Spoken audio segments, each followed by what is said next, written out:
Student, 12th standard chapter 4 le x is 4.5 le sum number 4 prove that tan inverse of 2 by 11 plus tan inverse of 7 by 24 equal to tan inverse of 1 by 2 னு verify பண்ணலாம். Okay, first எப்படி prove பண்ண போறது? First left hand எடுத்து right hand check பண்ண போறோம்.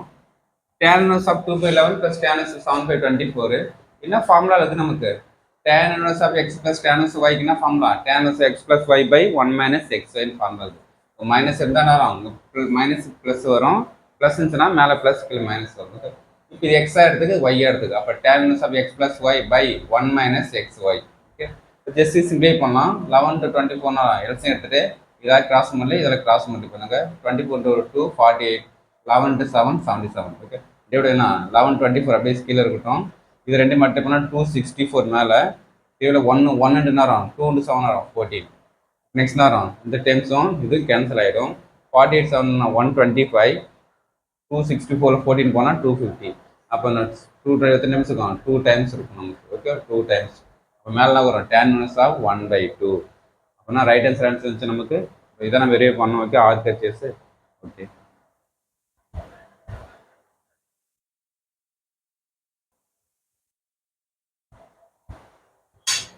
Next second sum, fourth second sum, sin inverse of 3 by 5 minus cos inverse of 12 by 13 equal to sin inverse of 16 by 65 னு verify பண்ணுறோம். Left hand side எடுத்துலாமா? sin inverse of 3 by 5 minus cos inverse 12 by 13 value எடுத்துட்டு நமக்கு sin inverse of x minus sin inverse of y க்கு formula தெரியும். sin inverse of x into root of 1 minus y square minus y into root of 1 minus x square னு formula தெரியும். sin inverse of x, sin inverse of y.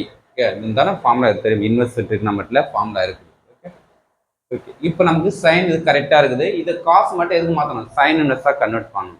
அதுக்கு இதை மட்டும் எடுத்துட்டு நம்ம triangle form பண்ணலாம். ட்ரையாங்கிள் பண்ணி காசு இன்வெர்ஸ் டோல்னா அர்ஜுன் side by hypotenuse 12 hypotenuse value 13. அப்போ ஆப்போசிட் நம்ம கண்டுபிடிக்க போகிறோம். அப்போ AC square equal to AB square plus BC square. AC square நம்ம 169 ஈக்குவல் டு ஏபி நம்மனா நமக்கு தெரியாது. 12 ஸ்கொயர் பண்ணால் 140. 140 ஆப்போசிட் நம்ம மைனஸ் ஆகும் 25. 25 என்ன ஸ்கொயர் எடுத்தால் 5. அப்போ ஆப்போசிட் சைடு 5 கண்டுபிடிச்சு. இப்போ கொஸ்டின் வரலாமா? சைன் இன்வெர்ஸ் ஆஃப் 3/5 எப்படி இருக்கும்? மைனஸ் சைன் என்ன பண்ணலாம்? இதை எப்படி சைன் மாற்றினா வரும்? Sine inverse of opposite by hypotenuse. இது வந்து நம்ம சைன் டைம்ஸ் எடுக்கலாமா? ஆப்போசிட் நேரம் 5 கண்டுபிடிச்சோம், ஹைபோதிஸ் நேரம் 13. இப்போ கரெக்ட் ஃபார்முலா பாரு. Sine inverse of X sine ஒய்க்குனா சைன் இன்வெர்ஸ் ஆஃப் எக்ஸுன்ட்டு. ஓகே, இது எக்ஸாக எடுத்துங்க, இது ஒய்யாக எடுத்துங்க. அப்போ நெக்ஸ்ட் நேரம் எக்ஸுக்கு 3/5 root of 1 minus Y square பண்ணால் 25, 13 ஸ்கொயர் பண்ணால் 169 மைனஸ் ஒய் இன்ட்டு ஒய்க்குனா அது 5/13 root of 1 minus X square, எக்ஸுக்குனா அது 3 ஸ்கொயர் பண்ண 9, 5 ஸ்கொயர் பண்ண 25. இப்போ சிம்பிளேஷன் பண்ணலாம். 3/5 எப்படி இருக்குது?